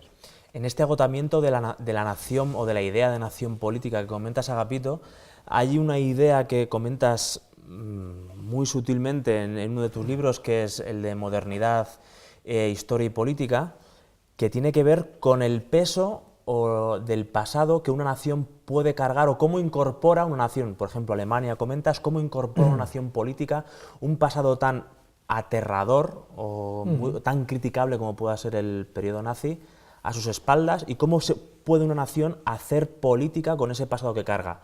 En esta medida, España podría pasarle igual, y de hecho, mucha gente que reniega de España como nación es porque entiende que España carga con una mochila franquista de la cual hay que liberarse como lastre, y para ello, ¡pum!, para empezar, la expresión esa que utilizan los etnólogos y antropólogos, esa de llevamos todos una mochila, no me gusta la expresión esa, ¿no?, que tú has utilizado y que ya forma parte del lenguaje políticamente correcto. Para empezar, en los periodos de la historia, el franquismo pasa por muchos periodos y muy distintos. Cuando llega la democracia a España, pues los que me oyen que tienen mi edad, pues saben perfectamente. Bueno, aquí vino un perseguido del Gulag soviético, que fue Solzhenitsyn, y cuando le preguntaron, llevaba ya aquí 10 días, y fue a la clave, ¿dónde está usted, Solzhenitsyn? Pues viajando por España. ¿Usted cree que hay más libertades aquí? Y digo, oye, ustedes son imbéciles. Y hay libertad de movimiento. Entonces, Solzhenitsyn, cuando vienen, miren ustedes ahí, que algunos criticaron a Benet y otros cuantos en el país, dijeron, no, este tío es un facha, no sé qué, y tal. No, y dijo, aquí cómo no va a haber, aquí hay libertades por todas partes, yo me muevo por toda España. Libertad de movimiento, eso era algo inconcebible. Yo viví en la República Democrática Alemana, eso era inconcebible, ¿no? A mí me expulsaron a los 2 meses de estar allí, pero eso era inconcebible, ¿no? Estoy hablando del año 81, 82, o sea que no estoy hablando de cuando un hombre venía del este, decía, pues aquí hay todo tipo de libertades. Si usted le pregunta a un sindicalista de UGT, bueno, UGT existía menos, pero de comisiones que estaban en el sindicato vertical, pues libertades sindicales había todas. Libertades individuales, excepto la libertad de votar, en el final del franquismo, en casi todas. A ver si nos entendemos. Es decir, se van conquistando libertades. Que yo recuerde, protestábamos contra Franco 4 y el del tambor. Aquí todo el mundo protestaba, no, aquí protestábamos 4, de leche. Es decir, yo estaba en el partido que se llamaba entonces en la universidad, y me decía el jefe de la célula, oye, no te manifiestes en Moncloa por si te detienen, pero aquí puedes meterte con Franco en la facultad, donde tú has estudiado, que yo te he dado clases. Bueno, yo dirigía las asambleas y tal, y había un cuartelillo allá a la entrada, y nos conocían a todos. O sea, esa dictadura, en los últimos años, el año 70, 71, Franco muere en el 75, ¿qué tiene que ver con los años 40? Nada. No sé si me estoy explicando. No sé si me estoy explicando. Es decir, que hay una evolución del régimen. No es un régimen, para empezar, totalitario, es un régimen autoritario. Eso para empezar, en sus distintas etapas. Entonces, uno tiene que asumir la historia críticamente, sin duda alguna, pero el recuerdo crítico del pasado es clave. O sea, recordar eso críticamente, muy bien, pero, pues, yo qué sé, lo que no puedes es imponer una ideología sobre ese pasado. Lo que no puedes es decir, ¿por qué impones una ideología sobre ese pasado? Porque no tienes nada que decir. Porque lo que ha sido una guerra civil, tú no puedes, si has perdido la guerra civil, tú no puedes imponerle a la guerra civil y decir, bueno, ahora la voy a ganar ideológicamente. Eso es falso, que es lo que ha pasado aquí, sobre todo después del golpe de Estado que se dio en el 2004. Hubo un golpe de Estado, unos atentados terroristas terribles. ¿Quién los hizo? Bueno, hay muchas tesis, pero lo cierto es que hubo quien llegó, yo no lo digo, lo dijo el presidente de Estados Unidos, lo dijo la presidenta de Gran Bretaña, lo dijo la señora Merkel también, pues ya después de un golpe terrorista ya ha venido un señor, que fue este Zapatero. Yo no estoy diciendo nada, simplemente levantando hasta lo que hay. Entonces, a partir de ahí se crea una ideología sobre la historia. Entonces la historia se convierte en memoria. En memoria, y además una ley de memoria histórica que se impone, una manera de interpretar la historia. La historia siempre se interpreta, hay un conflicto de interpretaciones. Yo no digo cuál sea buena o mala, pero hay un conflicto de interpretaciones. Por eso he empezado diciendo qué es el franquismo. Primero vamos a ver qué es el franquismo. Claro, tú dices, bueno, ¿cuándo se hizo el pantano de Alarcón? No está aquí, no hay un pantano. ¿Quién lo hizo? ¿Lo hizo Zapatero? ¿Lo hizo Felipe González? ¿Quién lo hizo, los pantanos? ¿Quién lo hizo? Pues entonces, si tenemos que borrar a Franco, tenemos que borrar los pantanos, ¿me entiendes? Es la ideología, la falsificación de la historia. Asumir críticamente el pasado, yo creo que es lo mínimo que pueden hacer todas las tendencias. Y eso fue lo bueno que tuvo la España de la reconciliación llamada. Yo me acuerdo, yo me manifestaba por las calles, dentro de lo que se llamaba la izquierda, y lo que pedíamos era amnistía y reconciliación. Lo que la izquierda pedía es Franco o franquistas, dennos una amnistía para participar en esto y reconciliación. Eso lo pedía la izquierda, no la derecha. Y no la izquierda socialista que estaba de vacaciones, sino pues lo que hubo aquí, que era el Partido Comunista en el interior. Por eso, con eso hay que ser muy riguroso, ¿no? Entonces hay que empezar por discutir, o hay que empezar por, creo yo, por poner en cuestión o por denunciar la ideología sobre la historia. Ideología utilizo el término ideología en el sentido de falsificación de la historia, de manipulación de la historia, de engaño, ¿no? Y claro, eso significa que todos los partidos políticos deberían haber hecho mucha pedagogía, y aquí no ha habido pedagogía política, y por eso hoy nos encontramos pues todo lleno de fanatismos por todas partes. Y eso que se llama el lenguaje políticamente correcto, ¿no? Es decir, el que uno trate de razonar, de argumentar, eso está mal visto, ¿no? Bueno, eso es lo que te puedo decir en torno a la historia. En ese libro ya concretamente hay un capítulo en ese libro, tiene ya muchos años, desde el año, recoge, sí, 91 o 92, y hubo un debate muy importante en la historia alemana, en la historiografía alemana y en la filosofía alemana, que es cómo se asumía el pasado. Y había dos corrientes ahí, es el debate de los historiadores en Alemania. Entonces, cómo asumir el pasado nacionalsocialista, ¿no? Y bueno, sobre eso ha habido muchísimas polémicas. Entonces había una tendencia liberal, que buena parte de la socialdemocracia que había estado en el nazismo, pues acusaba a los liberales de ser nacionalistas y que querían recuperar el pasado alemán, el pasado nacionalsocialista, y no era verdad.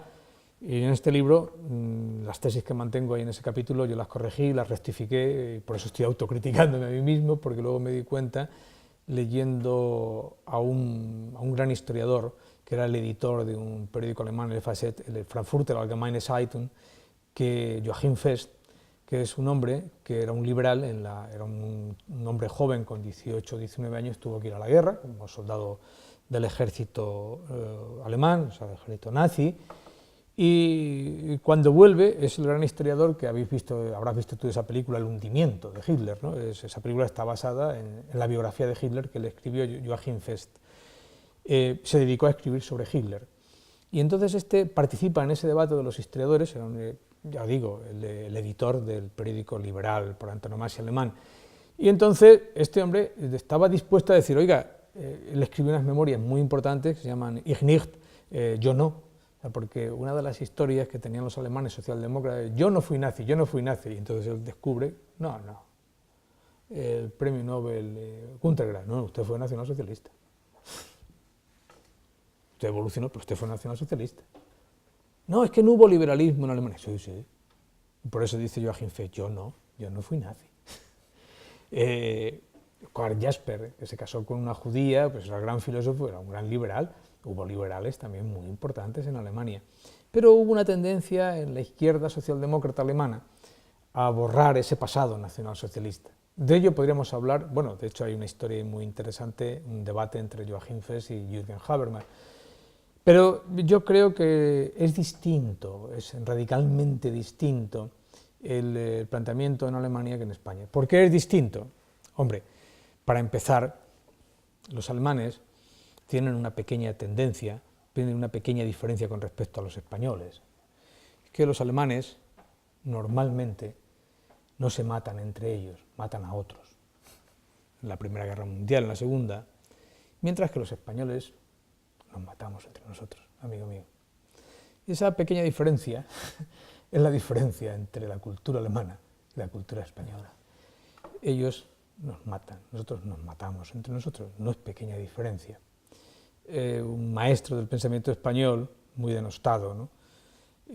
Por un sector, pues me lo recordaba siempre, que era Julián María. mira, Agapito, la diferencia es que ellos nos matan, nosotros nos matamos.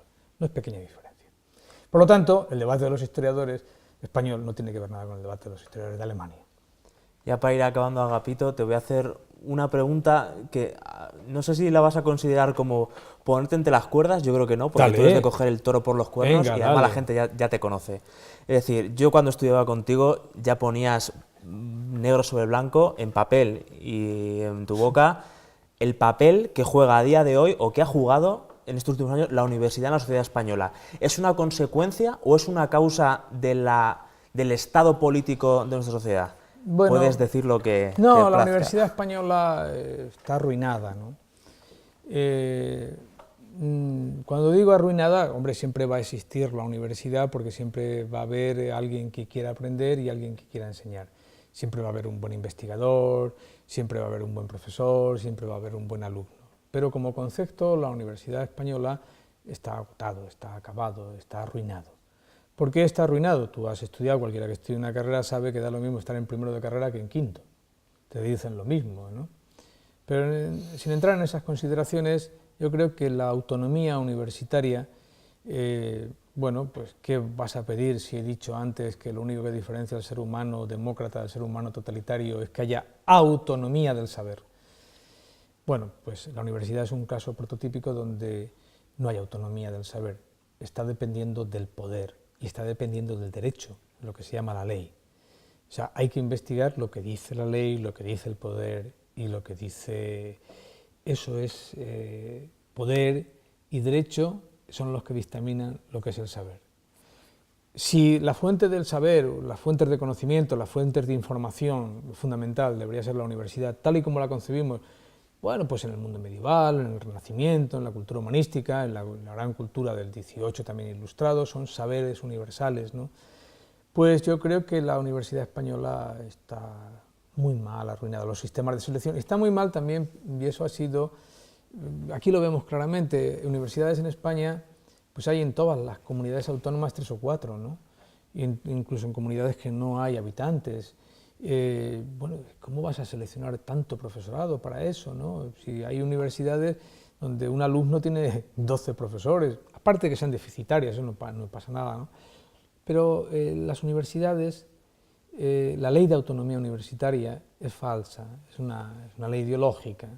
Todos sabemos que todas las universidades, solo en términos ideológicos, en términos también incluso contrafácticos, de modo idealista, son autónomas. Todas dependen de las consejerías de universidades, que tienen la Consejería de Educación de Castilla-La Mancha, pues toda la universidad depende de la Consejería de Universidades.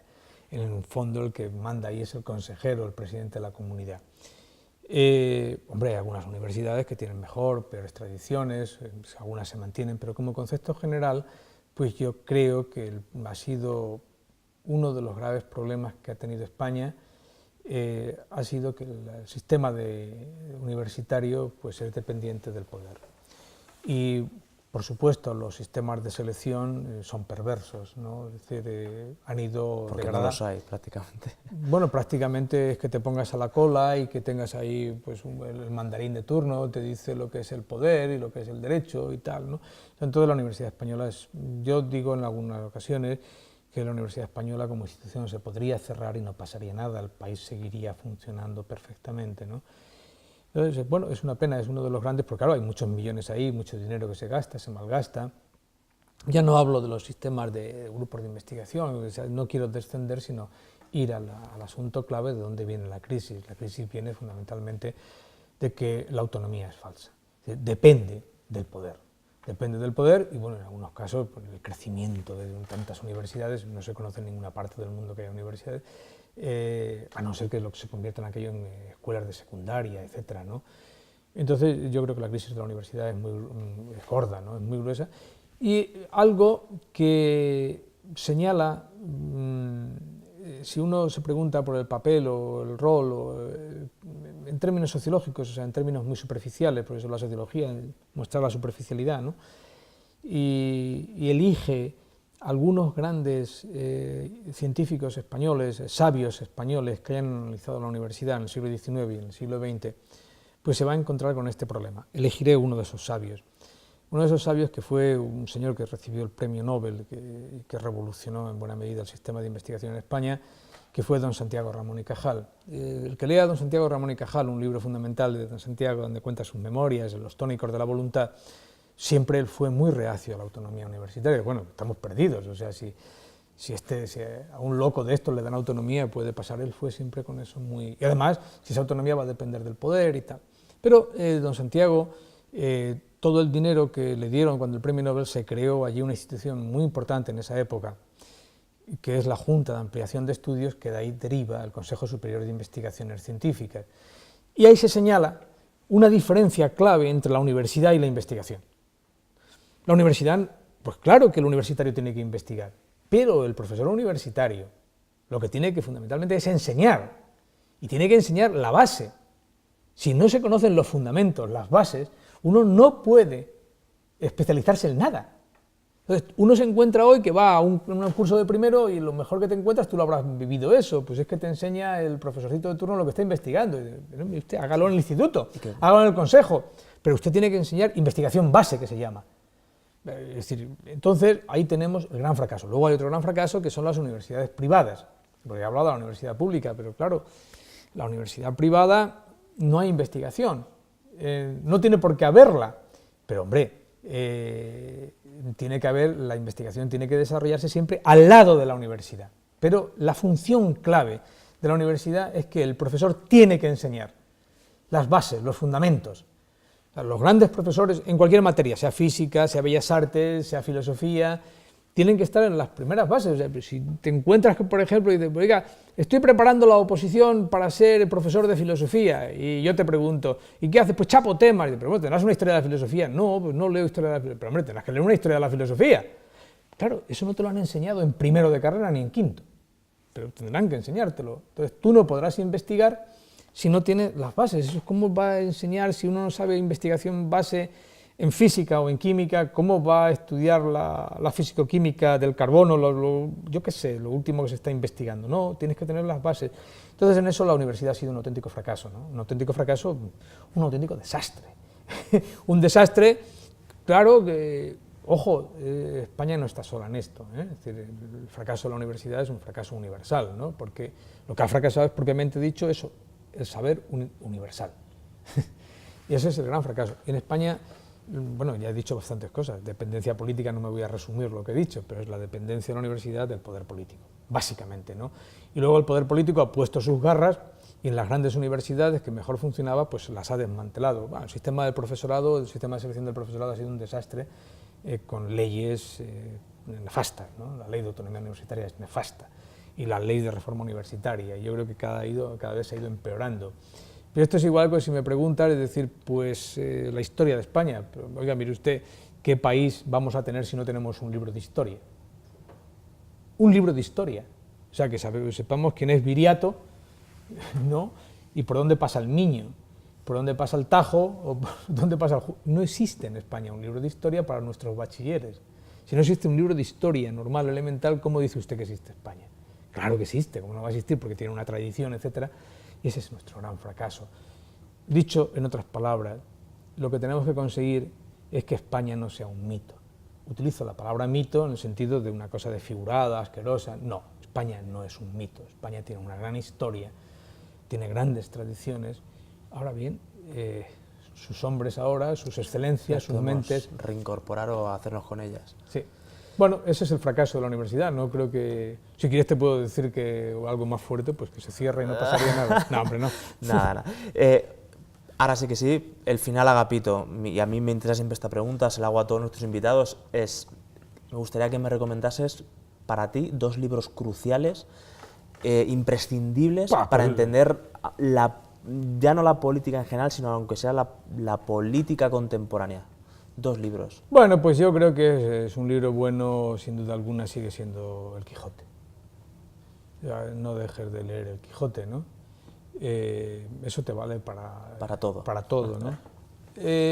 Hay un libro, yo creo que muy importante, voy a citarte, te voy a dar 2 libros más, uno que es de Ortega, que es Mirabeau o El Político.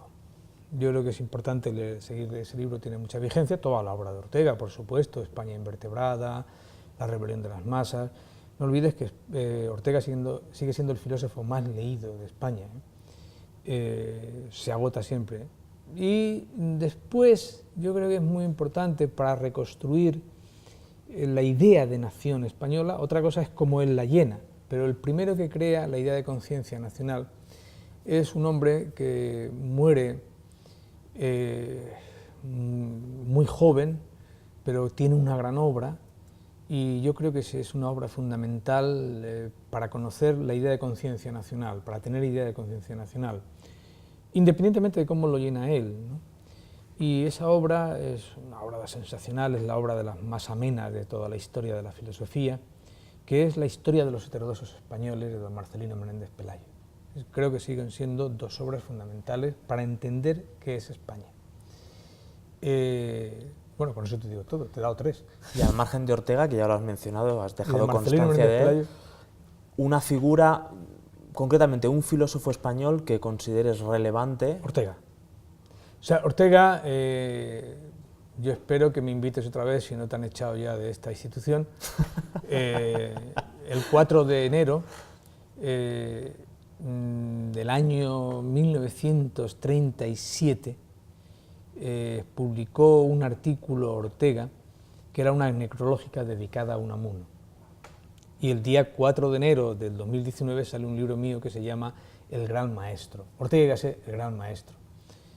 Es que eso lo busco, la cronología de la obra, ¿no? Entonces, creo, porque me preguntabas por un hombre, ¿no? Pues ese hombre fue Ortega, sin duda alguna.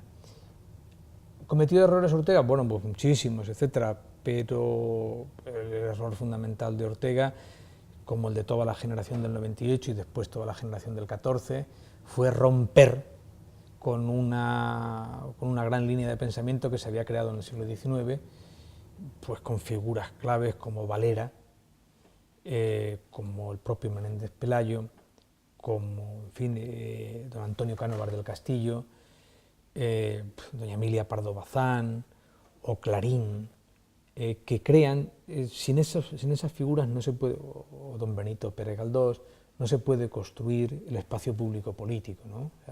Uno viene aquí a Cuenca o va a Alarcón y entonces tiene que leer algunos episodios nacionales porque se cuentan eso, ¿no? Sin esas figuras, esas fueron negadas por la generación del 98, hay una ruptura, hay un corte, y eso es una de las más grandes tragedias de la historia de la cultura española, de la historia de la literatura, de la historia del pensamiento, es una de las grandes tragedias, ¿no? Tú fíjate que en el caso de Menéndez Pelayo, vamos, que es un autor clave, es un autor fundamental, donde es imposible, todos estos que te he dicho, que podían tener una ideología liberal que contrastaba con la filosofía de don Marcelino, eran íntimos amigos. Estos que se pasa muchas veces de paz. No, mire usted, es que todos estos, nadie ha hecho un elogio más importante de la obra de Marcelino Menéndez Pelayo que todos estos que he dicho. Clarín, Juan Valera, don Benito Pérez Galdós, igual que el de los otros. Ojo, que yo no he dicho otra cosa, don Marcelino Menéndez Pelayo, denostado, etcétera. Quien recupera a Marcelino Menéndez Pelayo después de la Guerra Civil Española son los exiliados españoles. Hay autores que van con la obra de don Marcelino a todas partes, entre ellos el mayor cineasta que ha dado este país, que fue Luis Buñuel.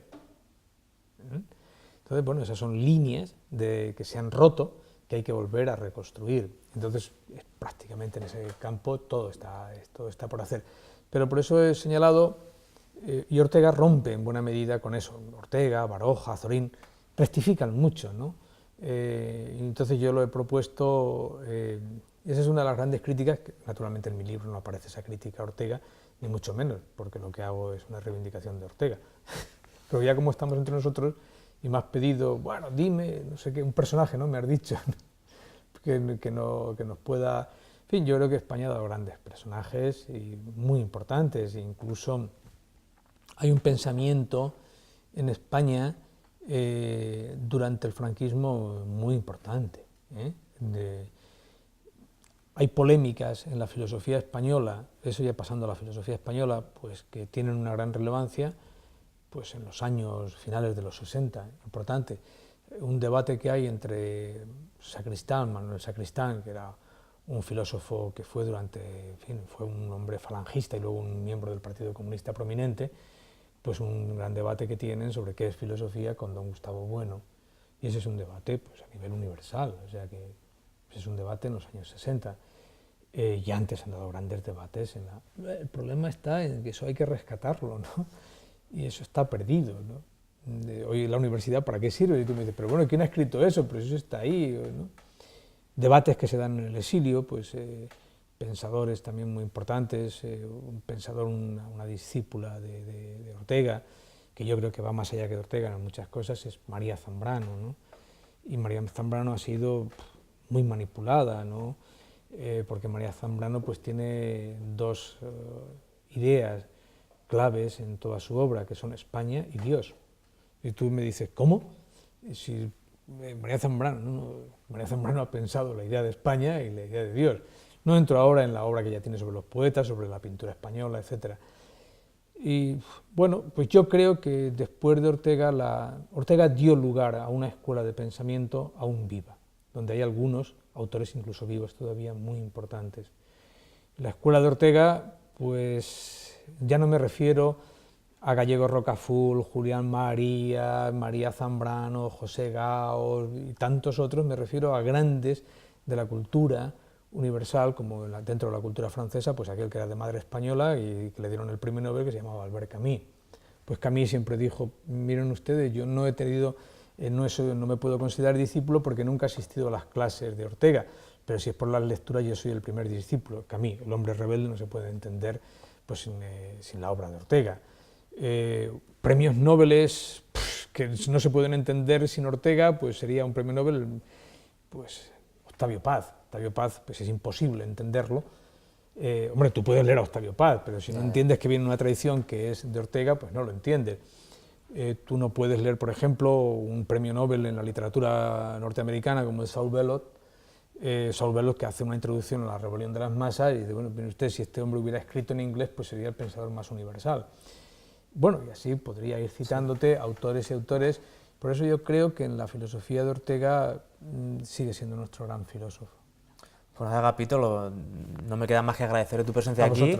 Bueno, que conste que yo venía aquí para hablar bien de las pinturas de Jesús Mateo porque me gustan mucho. Pero yo creo que eso va a ser en otra entrevista, ¿no? Bueno, eso espero. Nada, a los que nos estéis viendo le vamos a recomendar, iba a decir que compren algún libro de Agapito de los que ya ha escrito, pero es que supongo que no vas a parar de escribir. Bueno, cuando compren el próximo ya está el último. Que vas a seguir publicando, que lo pueden leer en los medios, escribe actualmente en Libertad Digital, por ejemplo. Lean Agapito, compren alguno de sus libros y adéntrense en su pensamiento porque yo creo que tiene mucho jugo y mucho de dónde sacar. Así que nada, Agapito, gracias de nuevo y nos vemos en otra. Hasta luego.